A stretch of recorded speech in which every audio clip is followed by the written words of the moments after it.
In Haiti, cholera has claimed 800 lives so far, affecting all the departments of the country. In the United States, hundreds of migrants are sleeping outside the Roosevelt Hotel in the city of New York, awaiting an answer to their asylum application.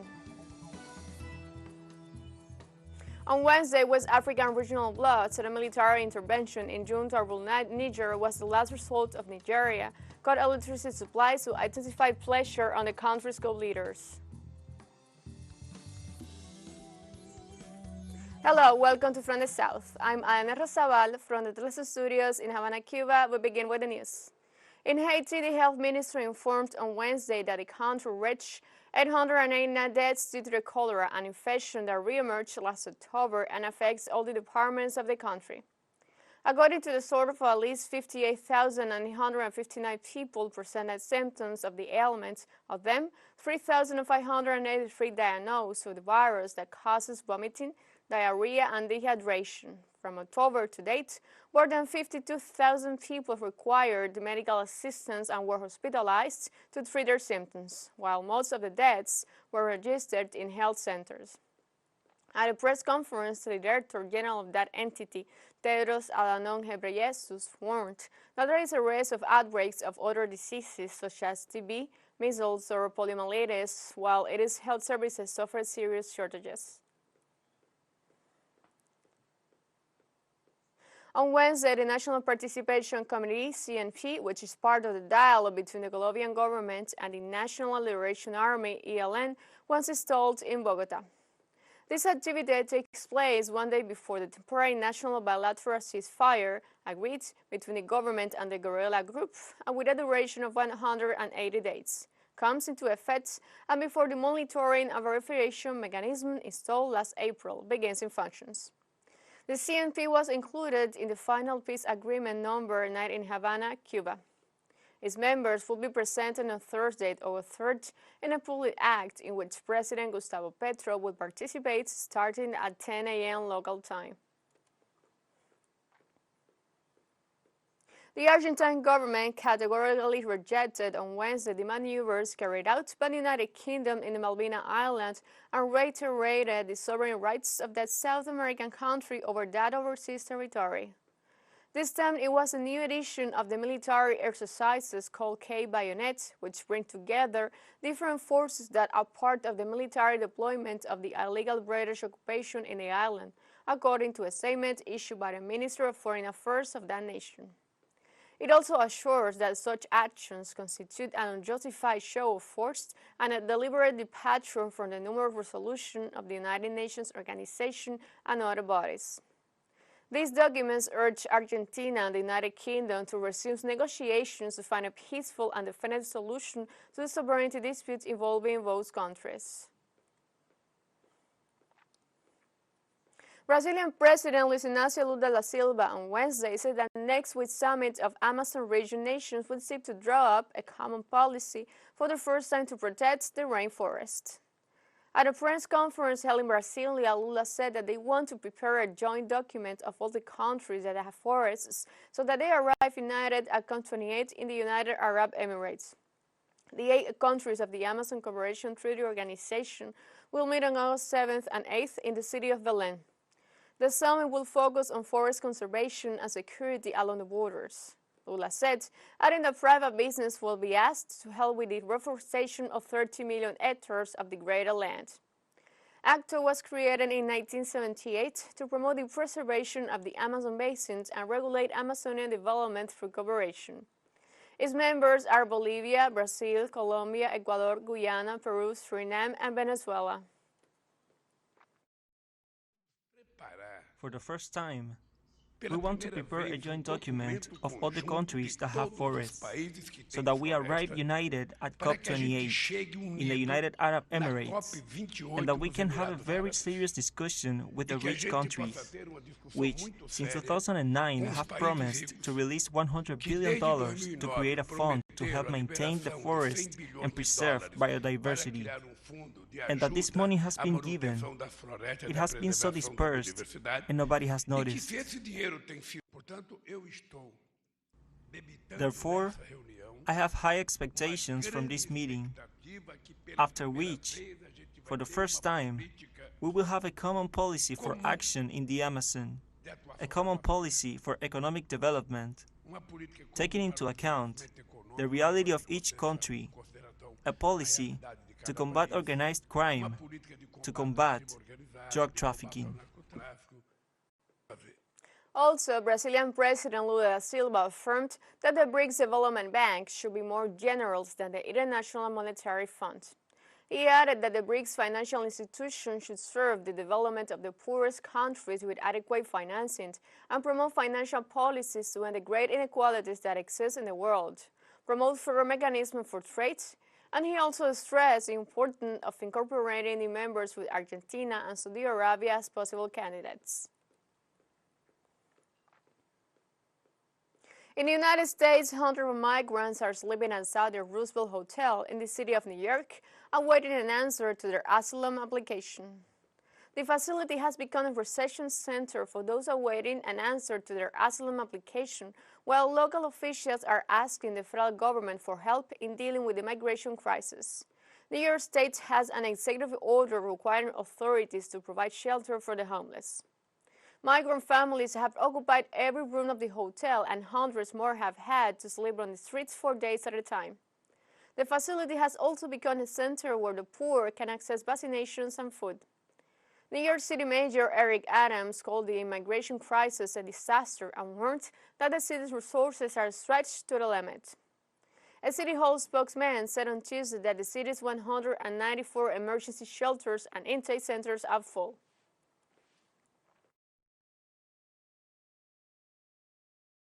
Help. We need help, and it's not going to get any better. From this moment on, it's downhill. There is no more room. I was at the Roosevelt on Saturday, and I went there on Sunday. Lined up around the block, hurting the businesses there. This is not going to get better. Right? I can't make that up. We are seeing 2,300 people a week still coming into New York City seeking shelter. That is unsustainable. My opinion is that people are coming from other parts of the United States when the doors are closing in Denver, when the system is full in Chicago. People say, let's go to New York City because we know that New York City will provide migrants with food and shelter and the things that they need. So that is what I think is happening.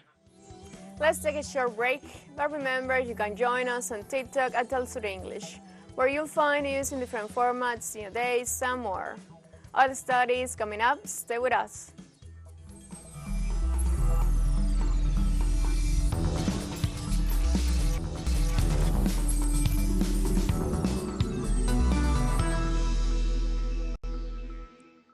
Welcome back. Pope Francis said on Wednesday that the anguished cry of clerical sexual abuse victims must be heard as he began a 5-day visit to Portugal for a major Catholic youth festival. The 86-year-old pontiff was welcomed by military honors in Lisbon, where 1 million pilgrims from around the world are expected to take part in World Youth Day festivities. The event, a week of religious, cultural, and festive activities held about every 3 years in a different city, comes as the Church reflects on its future and grapples with priest pedophilia scandals. A report released in February in Portugal by an independent commission concluded that at least 4,000 children had been abused in the country since 1950 by clergy members, mostly priests. Francis, whose direct and spontaneous style has proved highly popular with young people, is expected to meet abuse victims privately.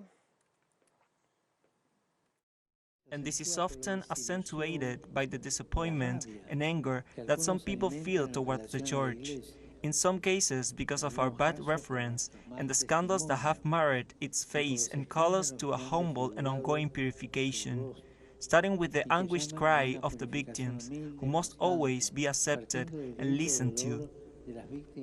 In Russia, President Vladimir Putin presented state awards in the Kremlin. The president highlighted the work of Russian servicemen who demonstrated heroism and courage in performing combat tasks during the special military operation. Furthermore, the president stressed that such events bring together standing citizens, honorable and extraordinary people whose achievements have special value for the country. On August 1st, Russian Defense Minister Sergei Shoigu awarded state honors to the crew of a tank that single-handedly defeated a combat brigade of the Ukrainian armed forces in the Zaporizhia region. I also want to address the families of our comrades who will never come in person for these higher state awards. I want to be heard here, from this solemn hall of the Kremlin, by all my colleagues throughout the country and at the various levels of the government. These are our families, and their children are our children. According to a recently published study, China may achieve its energy transition goals much sooner than expected. Brazil's CVT correspondent Mauro Ramos traveled to the Inner Mongolia region in northern China and visited some renewable energy projects that have been transforming the Asian giant's energy matrix. Let's see. China will duplicate its wind and solar energy production capacity, reaching 1,200 gigawatts in 2025, according to a study carried out in June by the United States organization Global Energy Monitor. The country will reach its target 5 years ahead of schedule if the project succeeds. At the end of 2020, China's President Xi Jinping announced its goal will be achieved by 2030. Coal is the source of 60% of the energy consumed in the country, and this partly makes the energy sector responsible for 90% of China's greenhouse gas emissions. Inner Mongolia is one of the largest coal-producing regions in the country, but this scenario may change in the upcoming years. The Yuma solar plant, located in the Kubuki Desert in the city of Ordos, has more than 196,000 solar panels and is an example of the country's ambitious energy transition process. Since 2021, the country has proposed double carbon objective, which means reaching peak carbon emissions by 2030 and achieving carbon neutrality by 2060. After setting these goals, China's renewable energy industry has developed rapidly. Currently, Ordos has completed new power projects of 7.6 million kilowatts, and with projects approved but not yet built, the total capacity has exceeded 50 million kilowatts, which means more than 50 times the 2018 capacity. Inner Mongolia's wind power potential accounts for nearly 57% of China's total wind power resources. The region also accounts for 21% of the country's overall solar energy resources. The Yuma solar power plant was also designed as a project to combat desertification. The photovoltaic panels were installed on stands that allowed the growth of vegetation and even the cultivation of food crops. Regarding agriculture and livestock, the photovoltaic panels were built on wasteland, where industries could not be developed. After installing the photovoltaic panels, the land gradually improved. After this improvement, we were able to engage in agriculture and livestock farming in the area. One of the models China has been developing is to attract industries to regions with greater availability of renewable energies. So is the case of the Ordos Zero Emissions Industrial Park. The plant aims to integrate the supply chains of various industries, such as the manufacture of electric vehicles and batteries. Ordos Zero Emission Industrial Park is the world's first zero-emission industrial park. In 2021, the Inner Mongolia Autonomous Region approved 2 such industrial parks. We mainly focus on the following works: for peak carbon and carbon neutrality. The first is the spatial and industrial planning of the zero-emission industrial park, which is largely completed. The second is called 1+2+5. After the Ordos Zero-Emission Industrial Park, 1 refers to a new type of power system. The power distribution company named Ordos Mengsu Green Power Co. Ltd. was established. The new power system is being further developed. The first part of 2 is the establishment of international standards, 3 of which have already been published.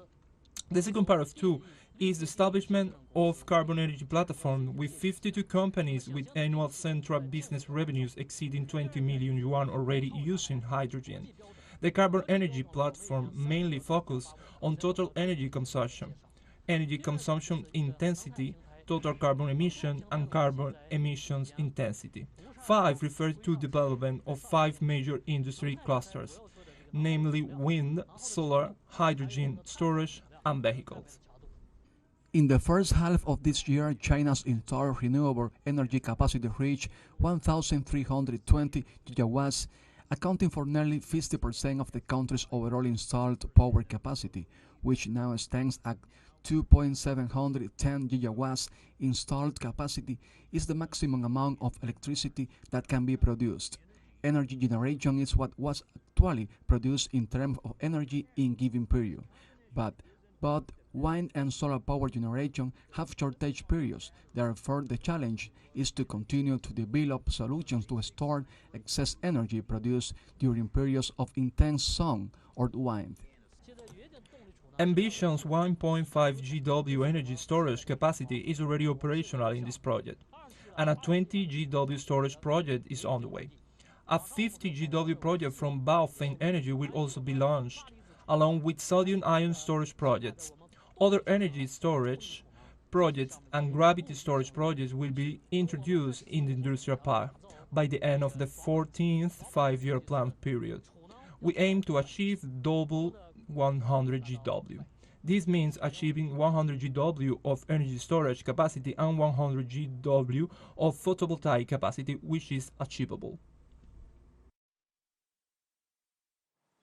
We have a second short break coming up, but before we invite you to visit our YouTube channel at teleSUR English. There you'll be able to rewatch our interviews, sub-stories, special broadcastings, and more. Hit the subscribe button and activate the notification bell to stay up to date on the world's most recent events. Final short break, don't go away.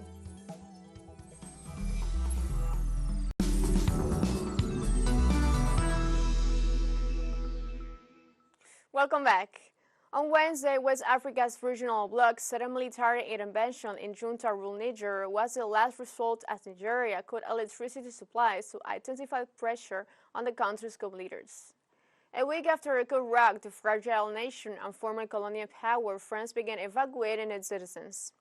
Economic Community of West States ECOWAS leaders on Sunday imposed trade and financial sanctions and gave the coup leaders a way to reinstate Niger's democratically elected president or face the potential use of force. ECOWAS has vowed to take a firm line against coups that have proliferated across the region since 2020, most of them under the pressure of bloody rebel insurgency. The political instability in Niger is a source of grave concern for us all. It threatens our shared vision of a peaceful, secure, and prosperous West Africa, a vision that is impossible to achieve amidst political upheavals and disruptions to constitutional order. The task of restoring democratic governance in Niger is fraught with potential hurdles and complications. However, we cannot afford to be hamstrung by these challenges. Instead, we must confront them head-on, drawing upon our shared experiences, wisdom, and the strength of our collective resolve. On Wednesday, an Italian military aircraft landed at an airport near Rome with 99 passengers evacuated for Niger, the Italian defense minister said.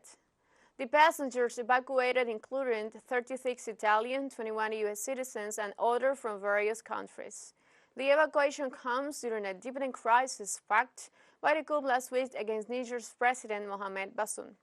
The Italian embassy in Niger remains open and is assisting the Italians who decided to remain in Niger, said Foreign Minister Antonio Tajani.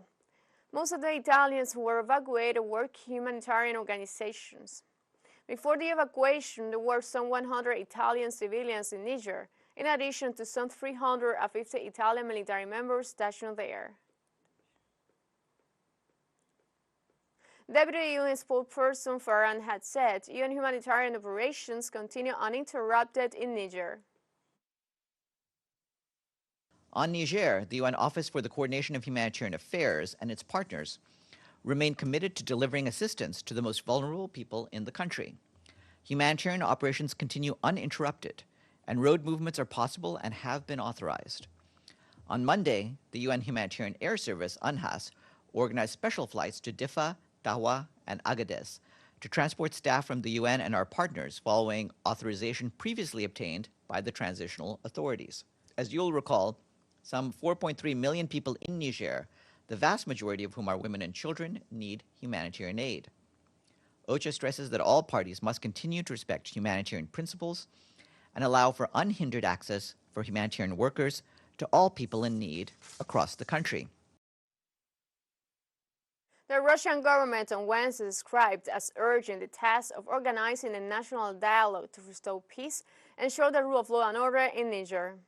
Russian Foreign Ministry spokeswoman Maria Zakharova stressed the importance of not allowing the situation in this West African country to deteriorate further.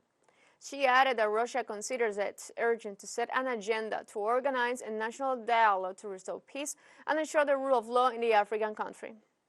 The official also expressed her conviction that the interventionism threats in Yemen will increase tensions, and therefore Moscow expects the African Union and sub-regional organizations to apply efforts to solve the situation.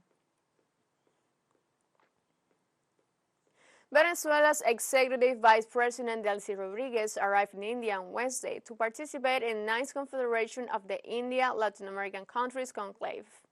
In a message on social networks, the Venezuelan official confirmed her arrival in New Delhi, where she received a warm welcome by representatives of the Ministry of Foreign Affairs of India. Delcy described India as a world power. She indicated that she is representing President Nicolas Maduro on a 9th Economic Forum between India, Latin America, and the Caribbean. She specified that during her stay in the Asian nation, she will develop an important bilateral agenda for the benefit of both people. According to the program released by the minister, Delcy Rodriguez will also meet with the Indian Vice President Jagdeep Dhankhar and Foreign Minister Subrahman Jaishankar before returning to her country. On Wednesday, Pakistani health authorities reported the death toll after a weekend suicide bombing of a pro-Taliban party rally rises to 63. The devastating attack is one of the worst in recent years in the country. The events unfolded when an attacker targeted an election campaign rally of the pro-Taliban Fazlur Rahman party in the Bajur region, an area where the Pakistani army had fought against the Pakistani Taliban. Local authorities have said efforts to counter and address the underlying causes of extremism remain paramount to fostering a peaceful and harmonious society. As the nation mourns the lives lost and those affected by this tragedy, it underlines the urgency of ongoing collaborative actions to combat terrorism, promote tolerance, and work towards a safer future for all. We have come to the end of this news brief. You can find this and many other stories on our website at telesurenglish.net. And join us on social media, Facebook, Twitter, Instagram, Telegram, and TikTok. For Telesur English, I'm Ana Rosabal. Thank you for watching.